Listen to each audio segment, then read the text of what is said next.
de qui j'étais dans la famille. Voilà, parce que des fois, on n'est pas conscient que nous sommes des ennemis, nous sommes ceux qui doivent montrer l'exemple, la voie. Donc, c'était un défi pour moi. Les parents attendaient beaucoup de nous au niveau des études, attendaient beaucoup de ma part, parce qu'il fallait montrer la voie à ses petits frères. Dit parfois, ce que moi je ressens, c'est que j'ai l'impression que tu veux les éduquer à ma place. C'est pas si je me fais comprendre. Non. C'est l'impression que j'ai. Tu comprends? Après, moi, je comprends que tu es dans ton rôle d'aîné, mais tes frères peuvent mal interpréter.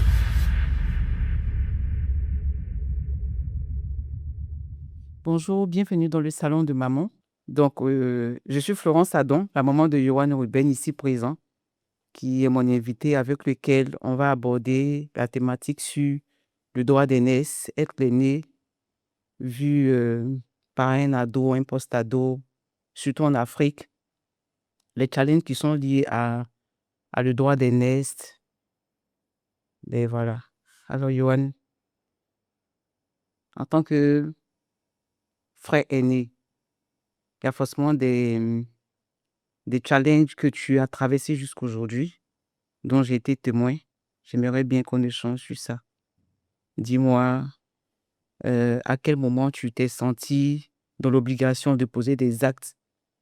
À quel moment tu t'es senti un peu trop obligé d'être l'exemple de tes frères aînés? Est-ce qu'il y a eu des moments où j'ai été trop une charge émotionnelle pour toi, une charge mentale pour toi? Je te laisse la parole, tu as tout le temps de t'exprimer sur ça. D'accord. Déjà, je tiens à me présenter. Bonjour à tous. Moi, c'est Ruben Oulaï. Bon, on m'appelle aussi Johan, mais bon, j'aime bien dire Ruben Oulaï.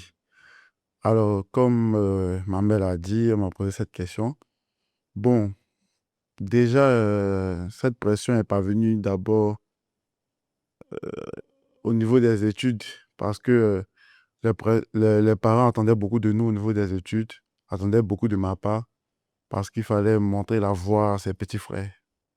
Du coup, ça a été une charge pour moi. Maintenant, pourquoi ça a été une charge et que ça a un peu pesé sur moi, j'étais pas conscient de mon poste, de qui j'étais dans la famille. Voilà, parce que des fois, on n'est pas conscient que nous sommes des ennemis, nous sommes ceux qui doivent montrer l'exemple, la voie. Donc, ça a été un défi pour moi à ce niveau-là.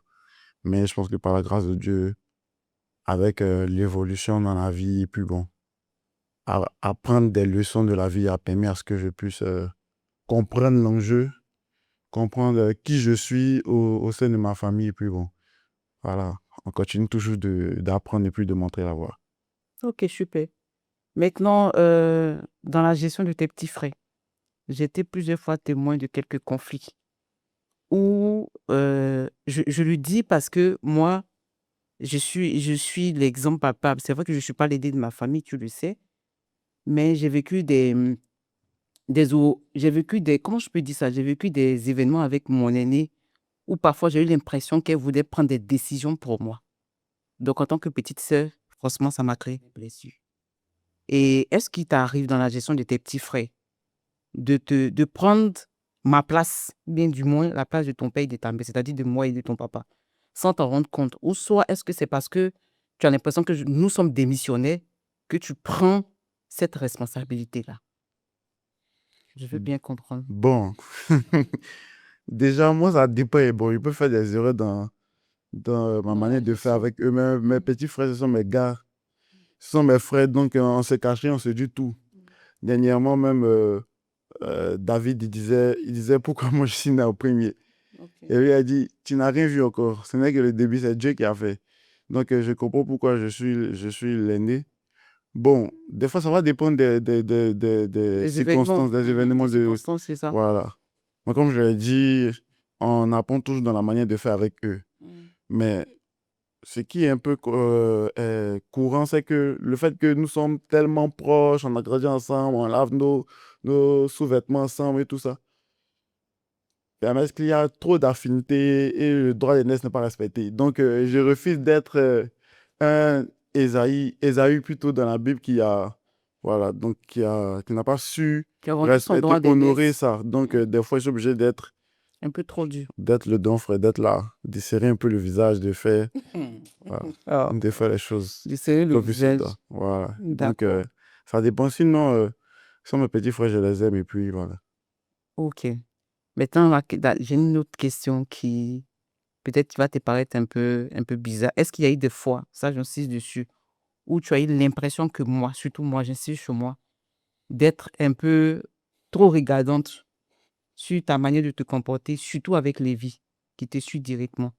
Est-ce qu'il y a eu des fois où j'ai posé des actes où tu as eu l'impression que j'aimais les vies plus que toi? Non, T'es pas sûr? vraiment. Non. Faut Et répondre. c'est pas moi, hein. Bon, c'est vrai, moi, le côté qui a pesé sur moi, là, c'était, vous m'avez beaucoup fatigué, c'était au niveau des études parce qu'il fallait, voilà. Sinon, je n'ai jamais pensé ça, ça m'est jamais passé à la tête. Jamais, non. T'as pas eu l'impression que j'aimais les vies plus que toi? Non, non, non, jamais de Mais la vie. t'as jamais eu l'impression aussi que ton papa, il aimait les vies plus que toi? Jamais. Hum. Peut-être il peut avoir des réactions, peut-être sur le coup, il ne comprend pas, mais ça ne m'est jamais venu à la tête que mes parents préfèrent mon petit frère que moi. Non, ce n'est pas le truc. Ah bon? Donc, explique-moi un peu comment tu gères, comment je suis pas là, comment tu gères les vies et David. On va inclure David dedans. David et Lévi. Oui. Est-ce que tu as la pression? C'est-à-dire, est-ce que pour toi, c'est une pression de montrer l'exemple? Ou bien c'est tout naturel? Ou bien je te donne cette pression-là d'être un exemple pour tes frères?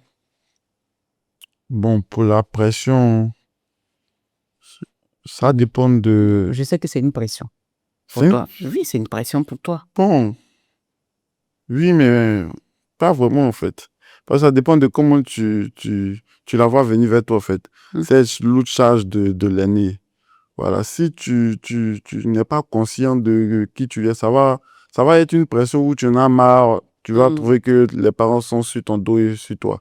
Mais si tu comprends qui tu es dans la place dans la vie de tes frères et puis dans la famille, ça sera plus facile pour toi. Je dis pas que facile, mais tu auras une certaine sagesse de pouvoir aborder certaines situations et puis voilà, de rester calme.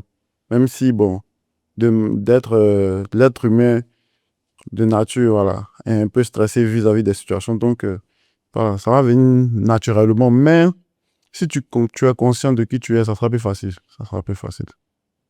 je te prends, bon, tu as dit lourd charge. Tu as dit lourd charge. Donc, dans lourd charge, quelles sont les charges qui parfois qui sont au-dessus de toi en tant qu'aîné? J'insiste dessus parce que c'est vrai que nous, on a cette grâce-là. On ne te donne pas de charge financière parce qu'on est en Afrique, hein. En Afrique, l'aîné, souvent, il y a la charge financière, il y a la charge spirituelle, il y a beaucoup de choses. Toi, pour le moment, en tant que post-ado, là, tu sors de l'adolescence il n'y a pas longtemps.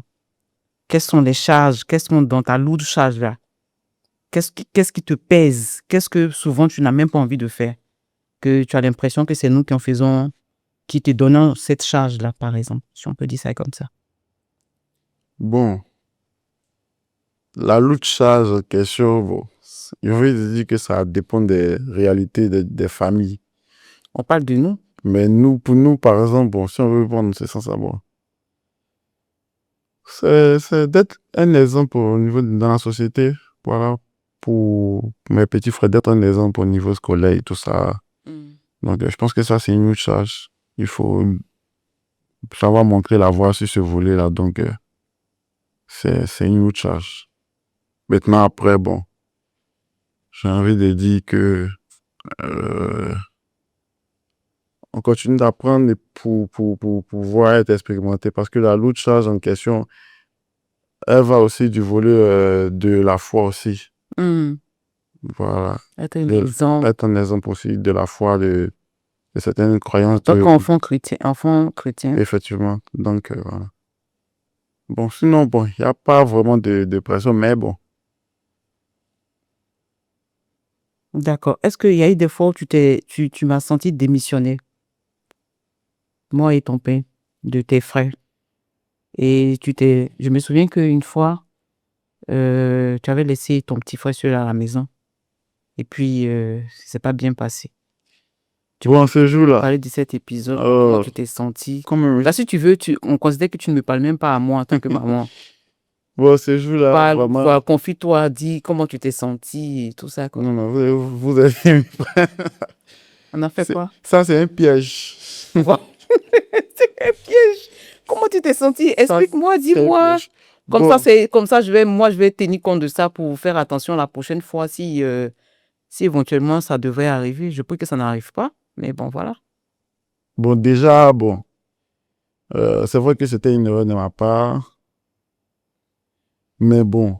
Mais aussi, il y avait que ce jour-là. Papa lui-même, il était l'auteur de la mission, je peux dire. Il m'avait envoyé faire une course. Donc, il était l'auteur. Sachant que David n'était pas encore rentré à la maison. Non, il était parti en voyage. Et puis, Lévi était seul. Donc, la fille de ménage, quand elle vient, elle travaille la soirée jusqu'à 19h, elle rentre. Maintenant, Lévi, pour la petite histoire, il n'était pas rentré vite aussi à la maison. C'est lui qui attendait pour sortir, pour lui donner les instructions. Donc, dès qu'il est venu ce jour-là, j'étais déjà en retard pour la course que papa m'avait demandé de faire. Donc, j'étais obligé dans la précipitation de faire des choses rapides, lui laisser certaines consignes, puis je suis parti. Pour lui-même, bon aussi, il n'était pas trop dérangé d'être seul. Bon, il se disait que il n'était pas trop dérangé Oui, parce qu'il n'avait rien. mais tu n'as informé personne qu'il était seul à la maison. Mais C'est là que bon, vient toute la problématique. oui, mais bon, après, chacun prend un peu sa partie. Maintenant, qu'est-ce que tu as tiré comme leçon quand on t'a interpellé sur ça? Moi, j'ai compris. C'est ce jour-là que j'ai pensé que parce que dans ton expression, ce que tu laissais entendre, c'était comme si on t'aimait pas. On Non, aimait David plus que toi. non. Donc, Moi, j'ai jamais pensé ça, hein. t'es sûr. Oui. Moi, je me suis dit que, bon, Tu te dis quoi? que c'est les parents, c'est les enfants, donc, voilà. J'ai accepté, même si c'était un peu énervant, mais j'ai accepté. Puis, moi, il avait oublié ça. Tout à l'heure, tu as rappelé ça. J'avais carrément oublié. Ok. En tant qu'aîné, quelle est ta peur aujourd'hui? Quelle est ta peur? Hmm. C'est une très bonne question, hein. Ma peur. C'est une très, très bonne question. Ben, vas-y, Mais dis-moi. difficile de répondre. Pourquoi? Bon, voilà, ma peur, c'est au niveau de la famille. Bon, vu qu'on parle on parle d'aînés, c'est de ne pas avoir une famille unie. Voilà, je peux dire ainsi. De ne pas avoir une famille unie.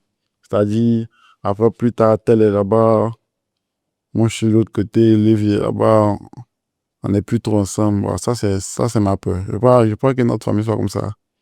Alors, je voudrais qu'on soit toujours soudés, même si des fois, ça arrive qu'on se... On se chamaille? Ouais. Mais voilà, ça, c'est une peur. C'est une peur. Que ça soit aussi, non seulement au niveau des frères, de mes frères, mais avec les parents aussi. C'est-à-dire, le papa est là-bas, on ne peut pas plus toi ses enfants, un truc comme ça. C'est la réalité. Donc, moi, c'est parce que c'est ma grande peur. D'accord, mais on le vit un peu quand même, hein, parce que ton père et moi n'est plus ensemble. Oui, Donc, ça, c'est... ça ne devrait pas aussi faire partie de tes peurs en tant que Bon, de ça, je peux dire que... Non, ça, c'était une peur des plus petits. Le fait que vous n'êtes plus ensemble.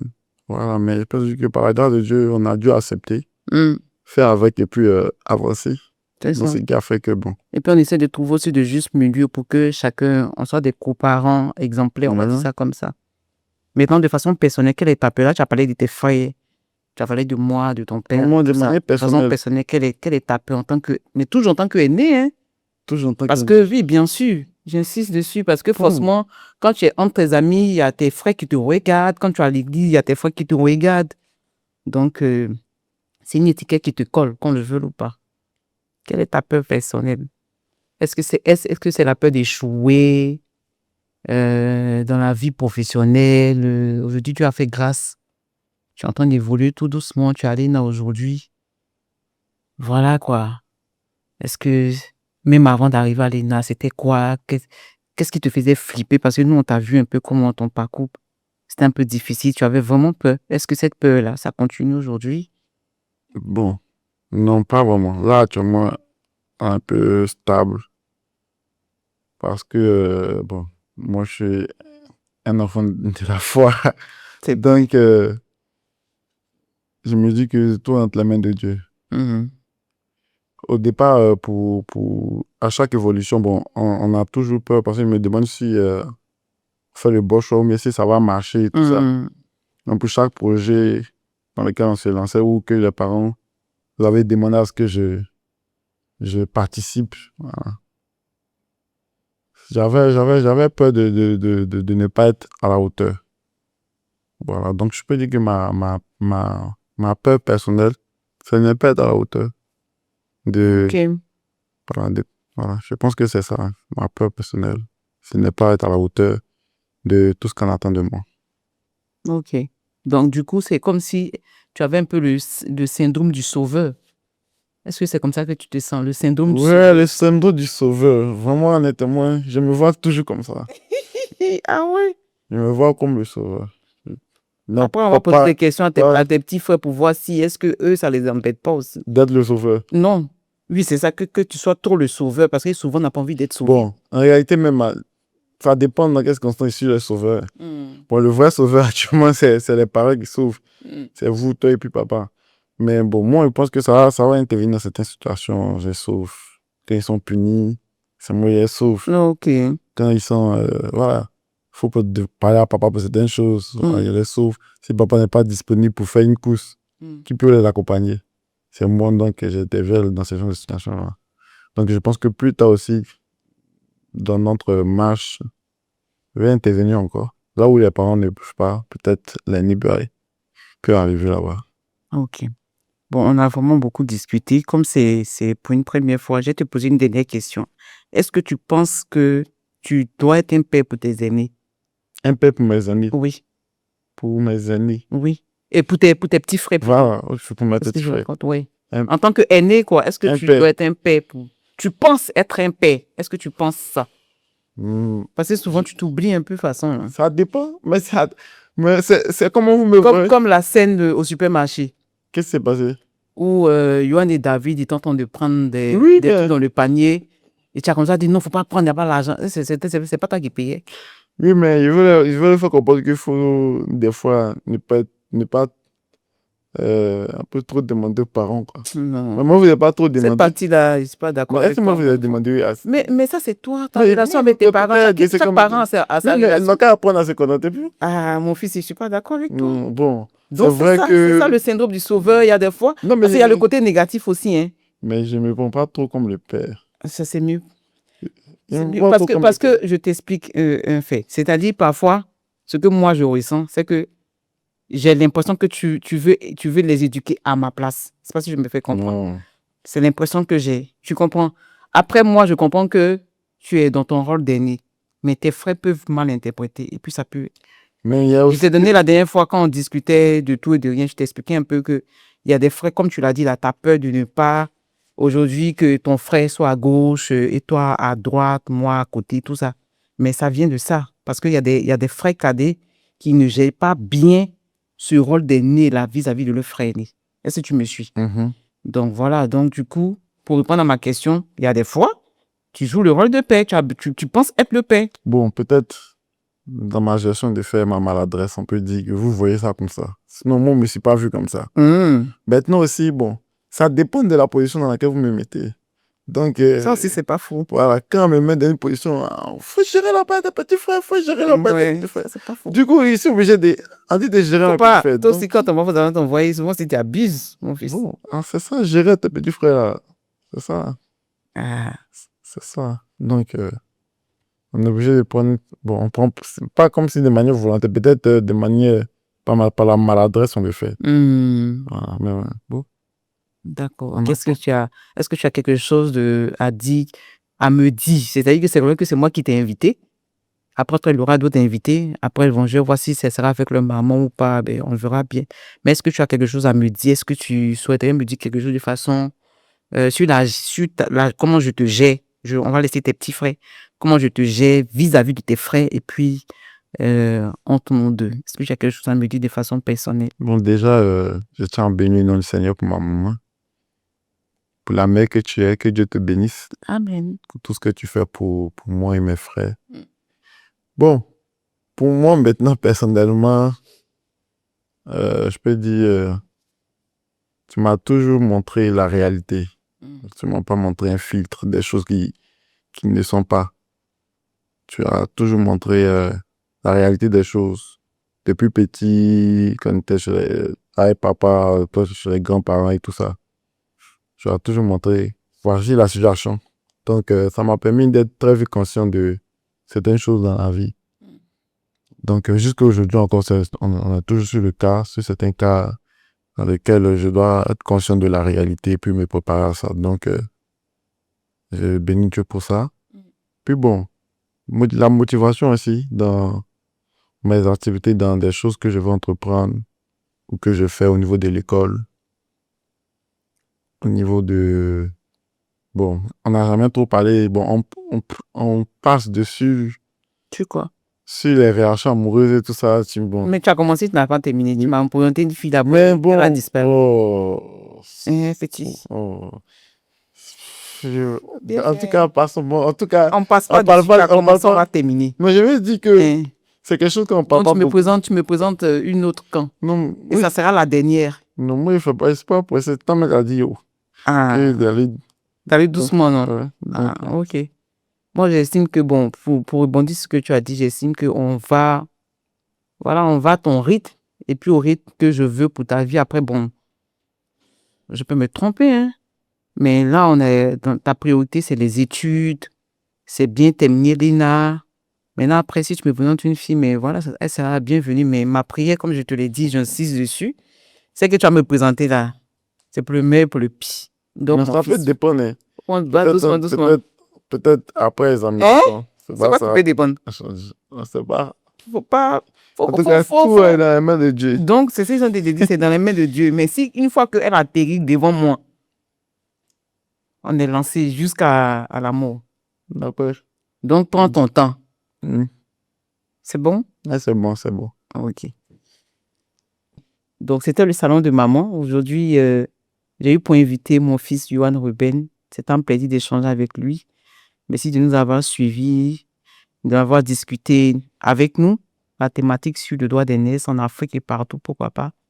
Mon prochain invité, ce sera un autre aîné, un postado. Voilà, merci et à très bientôt. Florence Ado.